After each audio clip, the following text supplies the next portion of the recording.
The Radio Wammo Breakfast. The voice of the creative economy. With Vincent Heeringa.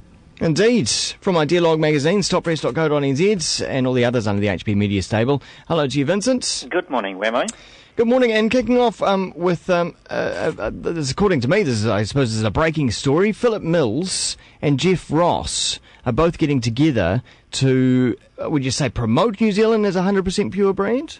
Yeah, to do all sorts of things under that brand. So these are two guys who are very successful businessmen. Philip Mills is the son of Les and runs Les Mills, the gym, but also Les Mills International, which is very, very successful exporting company. They export gym routines, music, new exercise programs all around the world to gyms all around the world. So very successful businessman. And Jeff Ross, you may well know from the likes of 42 Below and now this new Ikoya launch, which is a candle company that they're trying to raise 49 million for. It's quite a lot of money anyway. No slouches when it comes to finance or being filthy capitalists. No, what is that Ikoya? What is it? What's that going to do? Do we know what that business is? Yes, Ikoya's luxury aromatherapy candles. People buy such things. Wow, $300 a candle. From vodka to candles.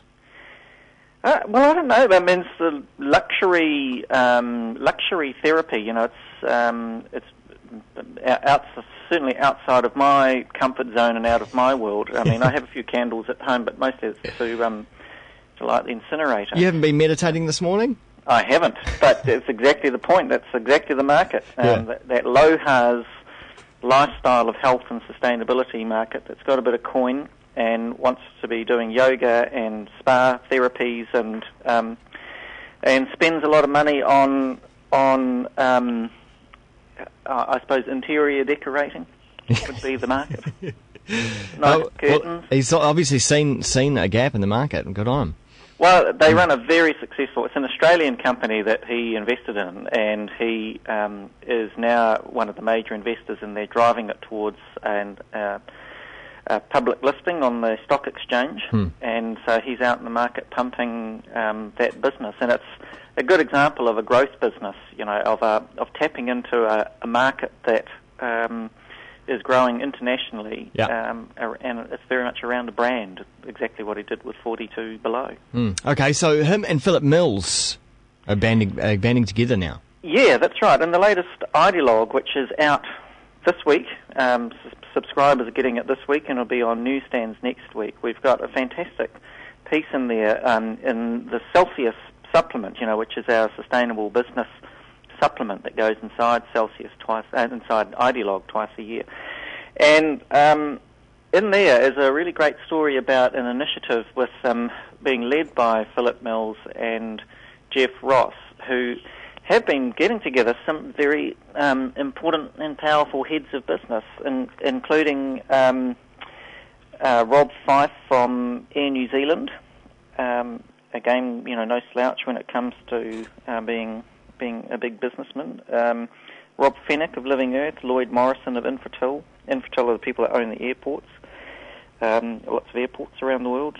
George Fistonich of Villa Maria, Jeremy Moon of Icebreaker. And what they're doing is they've got there's about 20 of them of quite well-known and successful entrepreneurs. And they've formed this informal group called the 100% Initiative.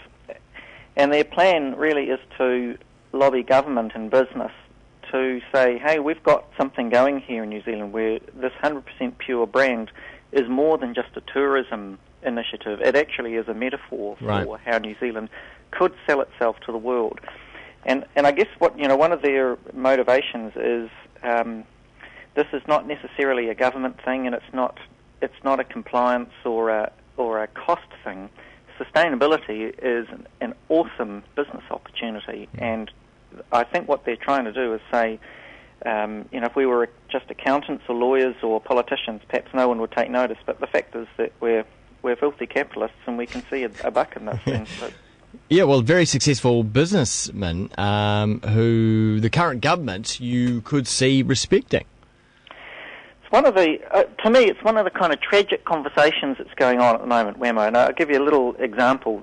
Just last week, I was speaking at a conference that the Chamber of Commerce, Auckland Chamber of Commerce, was hosting about the opportunities in sustainability, and particularly it was around the Rugby World Cup, because the Rugby World Cup is trying to be a green event, and they were talking about buying services. So, for instance, if you're a sausage vendor or a taxi company or a media company supplying services to Rugby World Cup or to the Auckland region as the host city, 25% of your service needs to, or at least your tender application needs to demonstrate sustainable activity, and not just sort of words, but actually, environmental credentials, processes, waste management, energy efficiency, green sourcing of products. So 25% of your tender will be judged on such matters.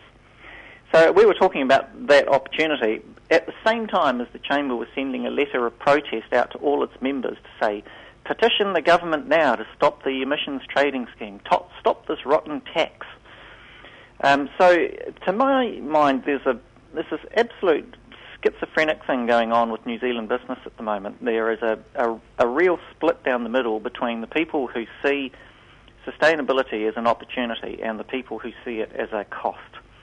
And I like to think that our products, Ideologue and Celsius, are articulating that. I don't really see that in other media, but there is this absolute split between the people who see the future of carbon and say, man, we are heading to a carbon-constrained world. We better get the brakes on our carbon economy and quickly move to a more sustainable economy, or else we're stuffed. It's the equivalent, Wammo, of looking at refrigeration and saying, not sure about that whole technology, don't think that would work. Yeah. What's wrong with fresh, with fresh beef? But that's all, better in hindsight, I suppose. I suppose, but how much information do you need to make an informed decision? We are deluged daily in information about the sensitivity of consumer markets internationally to authenticity, environmental credibility, ethical procurement, and so forth. Not just so that's at a kind of a consumer level, but also at an economics level. If you look at where are the resources going to come from if we keep digging them up, and we'll run out of stuff. So we need a smart way. So in the current state of things, you've got these well-respected business leaders putting together this coalition, I suppose you could call it, and they're heading one direction, the sustainable direction, and then you've got the government that's heading off in the other direction.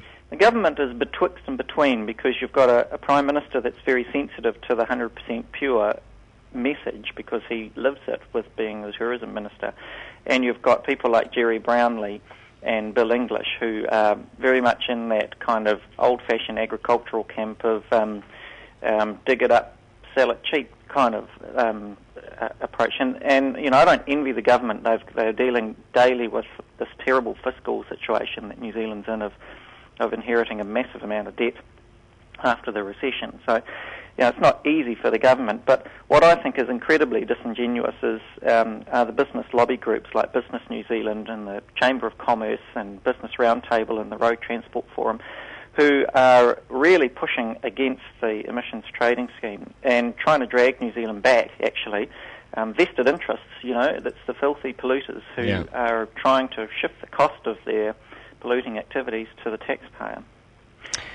So, Wammo, just to quickly wrap up, today is a big day for us because we are launching Celsius Weekly, which is a guide, is a daily news, but wrapped up in a week worth of an email newsletter about sustainable business. And a lot of this will be in this newsletter, so go to celsius.co.nz. Celsius.co.nz, I'm going to sign up this morning.